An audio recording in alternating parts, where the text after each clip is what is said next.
Hello guys, কেমন আছেন সবাই? চলে আসলাম নতুন একটি ব্লগ নিয়ে।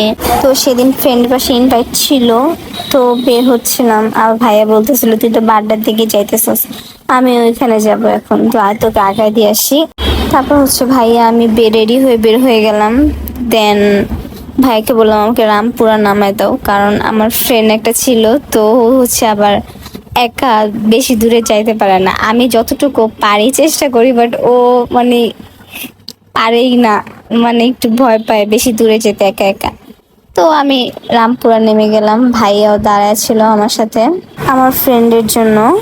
তো আমার ফ্রেন্ড তো আসার নামই নেই। তো সেদিন এত গরম পড়ছিল, ও আমাদের আধা ঘন্টা দাঁড়া করে রাখছিল। দেন মেয়েটা তো আসছে, দেন ভাইয়া চলে গেছে।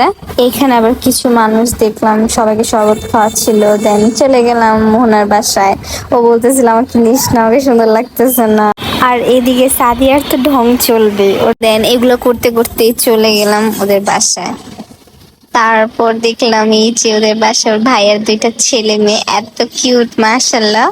ওরা দুজন তো আমাদের দেখে সরেই না, আমাদের সামনেই ছিল, আমাদের সাথে খেলতেছিল, মজা করতেছিল। তো আমি খাচ্ছিলাম আর ওরা দেখে আমার অনেক প্রশংসা করতেছে, তো আমিও ভিডিও করে নিলাম। মানে চাইতেছিলাম না সেই দিন, আমি গাড়ির মধ্যে আম্মুকে বলছি আম্মু জানো উর্মি এত কিছু রান্না করতে, আম্মুকে দেখাইছি। আম্মু বলে আল্লাহ এত কিছু রান্না দেখাইছি, আর আমাকে বলতেছে তুই তো এত প্রশংসা। আমি বরাবর দেখাইছি, আমি দেখো তো আপু বাবা রেস্টুরেন্টে গিয়ে খাইছি এগুলো, ছবি তুলছিস না? হ্যাঁ আম্মু ওরামকে না, ও রান্না করছে, তুই কি করস? তারপর দেখি মোহনাদের গাছে ফুল হয়েছিল, ও আমাদের জন্য এনে দিচ্ছে। আর এদিকে আমি একটু ভিডিও করতে নিলে সবাই মা হাত ঢুকায় দেয়। দেখেন কি করতেছে, মানে একটু করতেই দিল না। তারপর আন্টি ডাকতেছিল খাওয়ার জন্য, মানে অনেকক্ষণ হয়ে গেছিল আমরা খাইতেছিলাম না, কারণ নাস্তা খেয়ে পেট একদম ফুল হয়ে গেছে। তো আন্টি বিরিয়ানি রান্না করছিল, ডিম রান্না করছিল, আর সাদিয়া কোলস্লো বানাইছিল। ও বলতেছিল আমি প্রথমবার বানাইছি এটা, দেখ মজা হয়েছে না, কিন্তু আসলে অনেক মজা হয়েছিল। আন্টির বিরিয়ানিটা অনেক মজা হয়েছিল।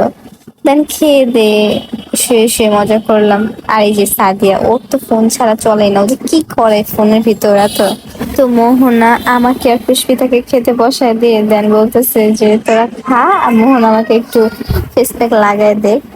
তো এটা করতে করতে একটা হাসির কথা হয়েছে কি, যে ওর একটা পার্সেল অর্ডার ছিল, তো ডেলিভারি ম্যান এসে পড়ছে।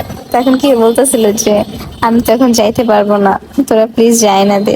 দেন আমি আর সাদিয়া চলে গিয়েছিলাম। দেন এসে সবাই রেডি হইতেছিলাম যে যার মতো, যে ছাদে যাব, কিছু ভিডিও করব, পিক টিক তুলবো।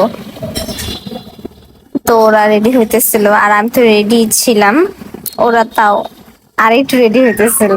আর আমাদের কাজ আর কি, মানে আমরা একসাথে হইলে পিক ভিডিও তুলতে তুলতে জীবন শেষ, আর আমার ফোনেরও জীবন শেষ হয়ে যায়, মানে স্টোরেজ পুরো ভরে যায়।